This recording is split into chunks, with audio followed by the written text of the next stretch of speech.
Today's session is dynamic loading and dynamic linking. What is dynamic loading? What are the uses of dynamic loading? Dynamic loading क्या है और उसके uses क्या है? What is dynamic linking? Also discuss the static and dynamic linking. Or the question is asked like that, write a short notes on dynamic loading and dynamic linking. तो ऐसे कुछ questions पूछे जाते हैं आपको इस टॉपिक पे. तो डायनामिक लोडिंग का मतलब क्या होता है? सबसे पहले तो हमें सवाल आना चाहिए कि what is mean by dynamic and what is mean by static. अगर डायनामिक ये वर्ड मेरे दिमाग में आता है तो उसका दूसरा अपोजिट वर्ड हो सकता है स्टैटिक.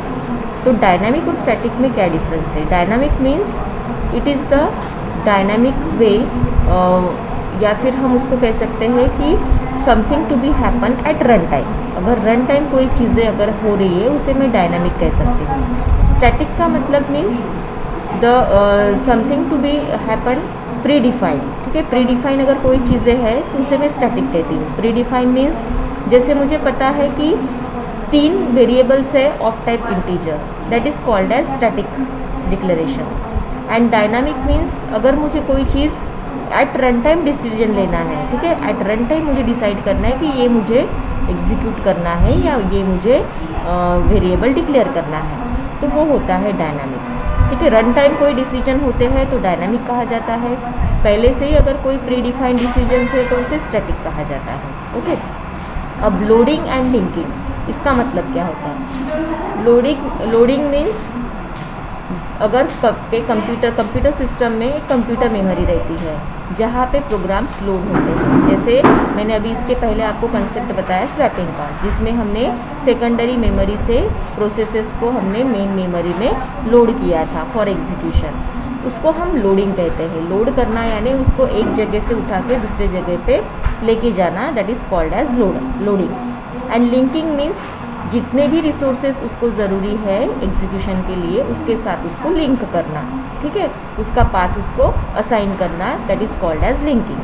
अब ये लोडिंग और लिंकिंग दोनों चीज़ें अगर डायनामिकली हो रही है, मीन्स एट रन टाइम अगर ये सब डिसीजन हो रहा है, उसे हम डायनामिक लोडिंग या डायनामिक लिंकिंग कहते हैं. ओके. तो dynamic loading means what? Dynamic loading is the mechanism by which a computer program at runtime to load the library or the other binaries into the memory, retrieve the addresses of functions and variable contained in the libraries, execute those functions and access those variables and unload the library from the memory.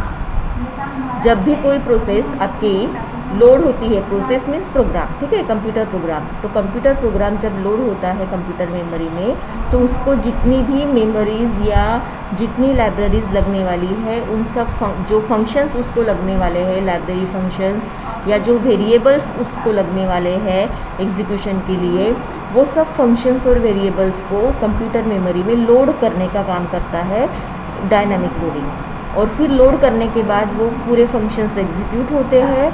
उसके बाद जो भी variables है उसको access किया जाता है और लोड होने के बाद उसकी सेकंड स्टेज, फाइनल स्टेज जो आती है वो अनलोड की भी आती है. जो भी चीज़ें लोड की है मेन मेमोरी में उसको आफ्टर एग्जीक्यूशन अनलोड करना रहता है फ्रॉम मेन मेमोरी. तो अनलोड भी होती है लाइब्रेरी मेन मेमोरी से.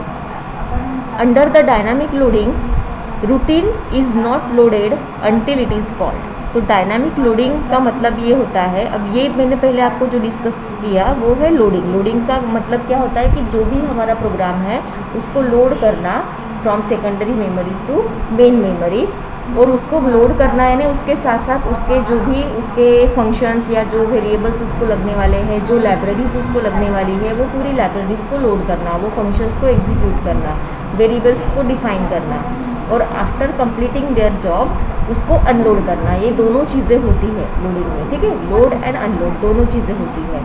बट अगर वो चीज़ें डायनामिकली हो रही है, इसका मतलब है कि वो रूटीन मीन्स योर फंक्शन का ही दूसरा नाम है रूटीन. वो रूटीन, वो फंक्शन तब तक के लोड नहीं करना है जब तक के हम उसको कॉल नहीं करते हैं. यानी जब तक मुझे ज़रूरत ही नहीं है उस फंक्शन की तब तक मैं उसको अननेसेसरीली लोड नहीं करूँगी. ठीक है। अननेसेसरीली मैं उसको मेमोरी स्पेस अलोकेट नहीं करूँगी। जब मुझे उस फंक्शन की या उस लाइब्रेरी की ज़रूरत है या उस रूटीन की ज़रूरत है तभी मैं उसको डायनामिकली लोड करूँगी मेन मेमोरी में। That is called as dynamic loading. All the routines are kept on the disk in and relocatable load format. The main program is loaded into the memory and it is executed. Its advantage is that the unused routine is never loaded. So what is the advantage? इसका best advantage ये है कि जो भी unused routine है, जैसे कोई function, एक प्रोग्राम मेरा रन हो रहा है, उस प्रोग्राम में मुझे जो लाइब्रेरी फंक्शंस लगने वाले थे, तो लाइब्रेरी फंक्शंस तो ऐसे लॉट्स ऑफ लाइब्रेरी फंक्शंस रहते हैं, प्री डिफाइंड लाइब्रेरी फंक्शंस रहते हैं, बट मुझे वो पूरे के पूरे नहीं चाहिए। मुझे उसमें से सिर्फ 2-3 ही फंक्शंस की ज़रूरत है मेरे प्रोग्राम को एग्जीक्यूट करने के लिए। सो this is the main advantage of this dynamic loading. तो उसमें मुझे सिर्फ जिस रूटीन की ज़रूरत है, जिस फंक्शन की ज़रूरत है, उसी फंक्शन को डायनामिकली लोड किया जाएगा। अननेसेसरीली अगर थाउजेंड्स ऑफ रूटीन या थाउजेंड्स ऑफ लाइब्रेरी के अंदर फंक्शंस है, सबके सब वहाँ पे जाके लोड नहीं होंगे मेन मेमोरी में। जिस किसी की ज़रूरत है, जो फंक्शंस रिक्वायर्ड है, उसी फंक्शन को लोड किया जाता है इसमें डायनामिक में। स्टैटिक में अपोजिट होता है। स्टैटिक में होता है कि पूरे के पूरे जैसे थाउजेंड्स फंक्शंस है लाइब्रेरी के अंदर, सबके सब लोड हो जाएंगे, और अगर लोड हो रहे हैं तो ऑब्वियसली उसको उतनी मेमोरी स्पेस भी अलोकेट हो रही है। So this will happen unnecessarily.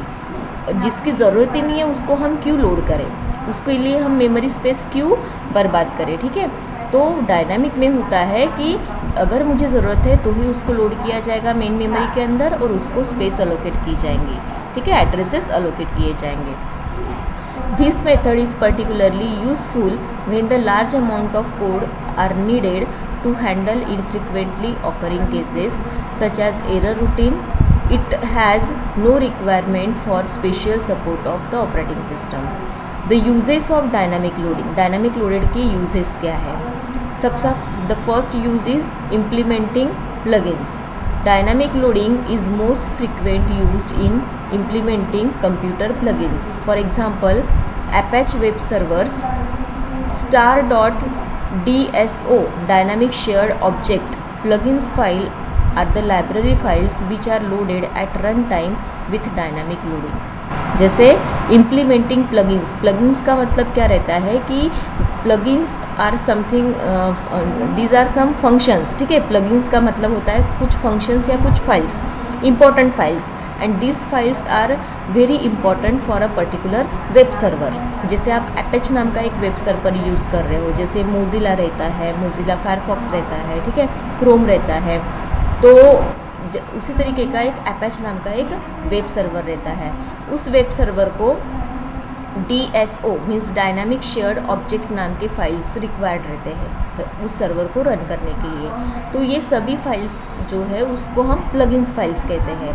तो ये plugging files, all this plugging files are content in the system libraries. System libraries में रहती है वो सब चीज़ें, ठीक है।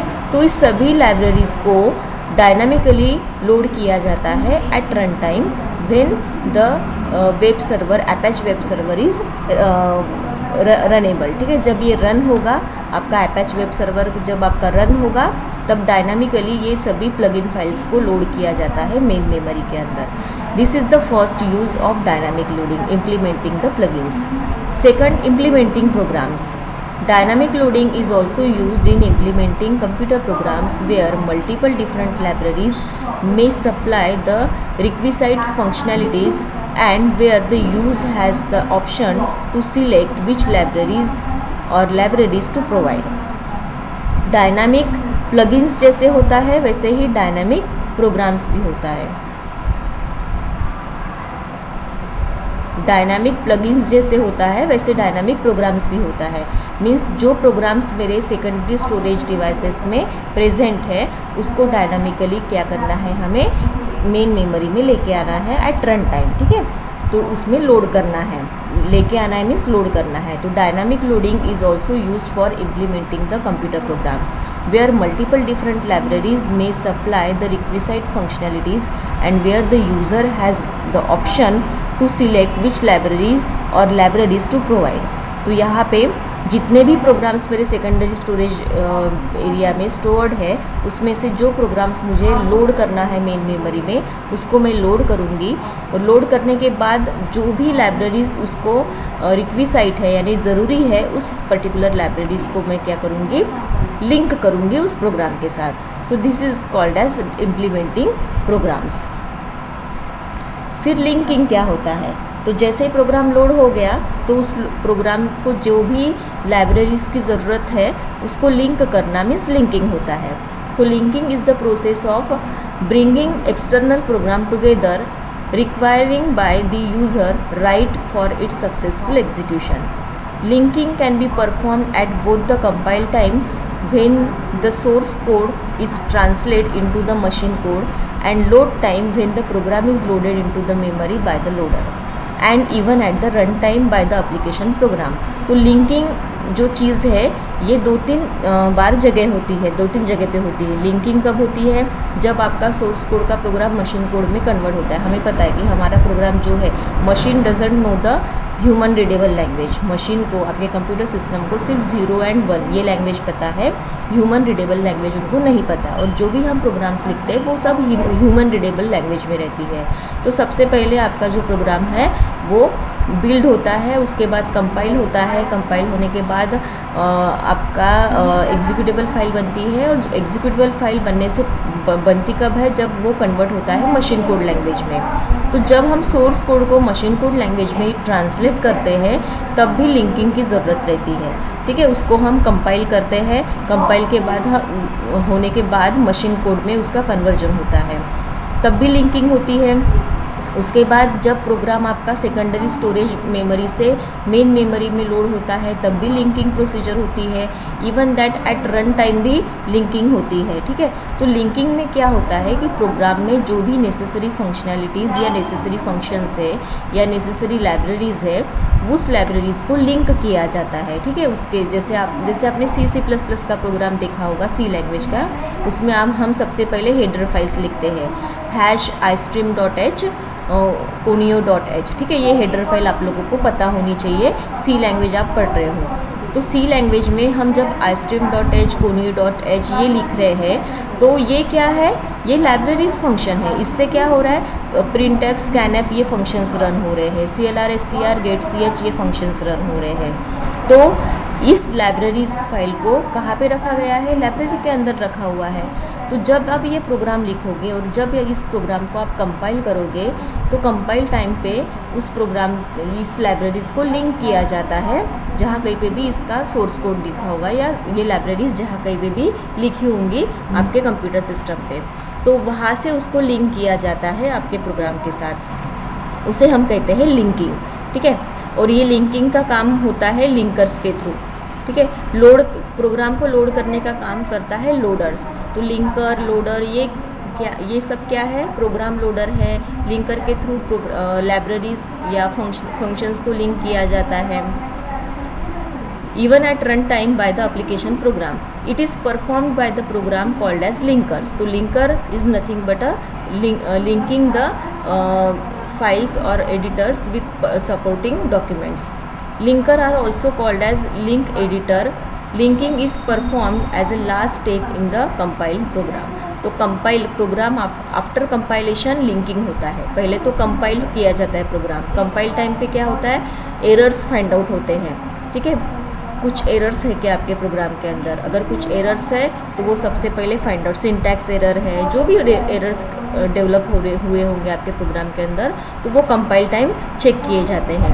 अगर सक्सेसफुल कंपाइलेशन होता है तो उसके बाद लिंकिंग होती है। लिंकिंग में जितने भी हेडर्स फाइल्स है, जितने भी लाइब्रेरीज फंक्शंस आपने यूज़ किए, मैथमेटिकल फंक्शंस यूज़ किए, math.h, ठीक है, आपने स्क्वायर रूट वाला एक फंक्शन यूज़ किया है, तो ये जो फंक्शंस आपने यूज़ किए हैं उस फंक्शंस को लिंक किया जाता है लाइब्रेरीज के साथ by using linkers. After linking execution is combined program must be moved into the memory. तो कंपाइल एंड लिंकिंग, ठीक है, कंपाइल करना, पहले तो लोड करना, लोड करने के बाद कंपाइल करना, कंपाइल करने के बाद लिंक करना, ये तीनों प्रोसीजर हो जाने के बाद आपका पूरा प्रोग्राम मेन मेमोरी के अंदर लोड हो जाता है, ठीक है, मूव हो जाता है। In doing so, there must be address assigned to the data and instruction for execution purposes. The above process can be summarized the program life cycle. Write a program, compile the program, link the program, load the program in the main memory and then execute. तो ये पूरी phases रहती है program execution की. सबसे पहले programme लिखना, सी language अगर आप पढ़ रहे हो तो सी लैंग्वेज में प्रोग्राम लिखना. प्रोग्राम लिखने के बाद वो कंपाइल होता है. कंपाइल स्टेज में जितने भी बग्स है, जितने भी एरर्स है वो फाइंड आउट होते हैं. लिंकिंग सेक्शन आता है, लिंकिंग फेज़ आती है. लिंकिंग फेज़ में जितनी भी फंक्शंस आपने यूज़ किए हैं, istream.h, conio.h, जो लाइब्रेरीज आपने यूज़ किए हैं उसको लिंक किया जाता है.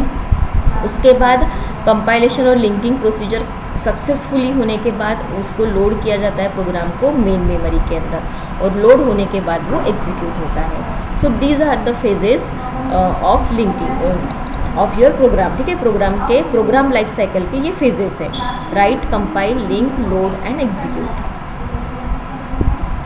फिर स्टैटिक एंड डायनामिक लिंकिंग में क्या डिफरेंस है? जैसे हमने इसके पहले डायनामिक लोडिंग दिखा था. डायनामिक लोडिंग का मतलब क्या होता है कि प्रोग्राम को लोड करना है मेन मेमोरी के अंदर, but dynamically at run time. ठीक है, तो वही डिफरेंस है static linking and dynamic linking में. Static and dynamic linking are two processes of collecting and combining multiple object file in order to create a single executable. Static linking मतलब क्या? Static linking is the process of copying all the library modules used in the program into the final executable image. This is performed by the linker and it is done as the last step of the compilation process. Linker combine the library's routine with the program code in order to resolve external references and to generate the executable image suitable for loading into the memory. When the program is loaded, an operating system places into the memory single file that contain a executable code and the data. This statically linked the file includes both calling program and the called program. Means static linking में क्या होता है, एक file generate होती है, जितनी भी libraries routine आपको रिक्वायर्ड है सभी को एक साथ लिंक किया जाता है. ठीक है, यानी जिसकी ज़रूरत है उसको तो किया ही जाएगा, लेकिन उसके साथ इन फ्यूचर मुझे जो भी लगने वाला है उसको भी लिंक किया जाएगा. ठीक है, जैसे मुझे through out the program execution 10 library routines की ज़रूरत है. ठीक है, बट जो आपको पता है कि प्रोग्राम का एग्जीक्यूशन स्टेप बाय स्टेप होता है. तो जैसे अगर वो स्टेप बाय स्टेप हो रहा है तो पहले मुझे ये फंक्शन चाहिए, फिर थोड़ी देर के बाद मुझे दूसरा फंक्शन चाहिए, फिर थोड़ी देर के बाद मुझे तीसरा फंक्शन चाहिए. ऐसे करते करते मुझे 10 लगने वाले हैं. तो स्टैटिक लिंकिंग में एक फ़ाइल जनरेट होती है, उसमें पूरे 10 के 10 पूरे जितने भी रूटीन्स लगने वाले हैं सबको लिंक किया जाता है. ठीक है, कॉलिंग प्रोग्राम उसके साथ साथ कॉल प्रोग्राम, सभी प्रोग्राम, ठीक है, सबको एक साथ लिंक किया जाता है. वही डायनामिक लिंकिंग में 1 बाय 1 होता है. मीन्स जिसकी ज़रूरत है उसको ही करो लोड, क्योंकि अननेसेसरीली जैसे मैंने 10 के 10 पूरे फाइल्स को लिंक कर दिया मेन मेमोरी के अंदर, तो उसको भी स्पेस अलोकेट होंगी, एड्रेस स्पेस अलोकेट होंगी.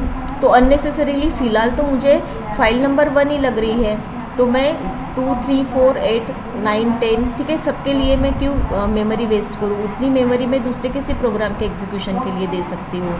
तो यही डिफरेंस रहता है स्टैटिक और डायनामिक में. तो स्टैटिक में जितना कुछ लगने वाला है थ्रू आउट द एग्जीक्यूशन सबका सब पूरा लोड होता है, सबका सब पूरा लिंक किया जाता है.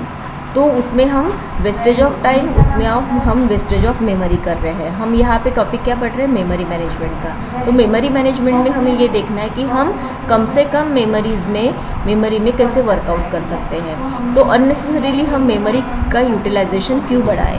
अगर मेमोरी का यूटिलाइजेशन बढ़ता है तो आपका जो कंप्यूटर की स्पीड है वो स्लो डाउन हो सकती है. तो हम वहाँ पे क्या कर रहे हैं? यूटिलाइजेशन हम इसका मेमोरी का कम कर रहे हैं. सीपीयू का यूटिलाइजेशन हमेशा बढ़ाना रहता है, लेकिन मेमोरी का यूटिलाइजेशन जितना कम रहेगा उतनी स्पीड अच्छी रहेंगी. तो स्टैटिक लिंकिंग में अगर पूरे के पूरे फाइल्स को लिंक किया जाता है तो इसका मतलब है कि यहाँ पे आपका मेमोरी यूटिलाइजेशन है वो ज़्यादा हो रहा है. ठीक है, लेकिन डायनामिक लिंकिंग में क्या होता है? Dynamic linking refer to the linking that done doing the load at run time and not when the EXE is created. तो जो चीज़ें यहाँ पे होती है सब रन टाइम पे होती है, ना कि आपकी EXE फाइल क्रिएट होंगी तब नहीं होती है।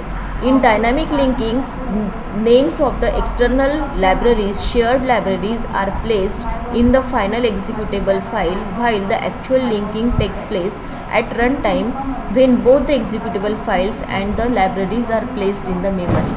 Dynamic linking lets several programs used in a single copy of the executable model.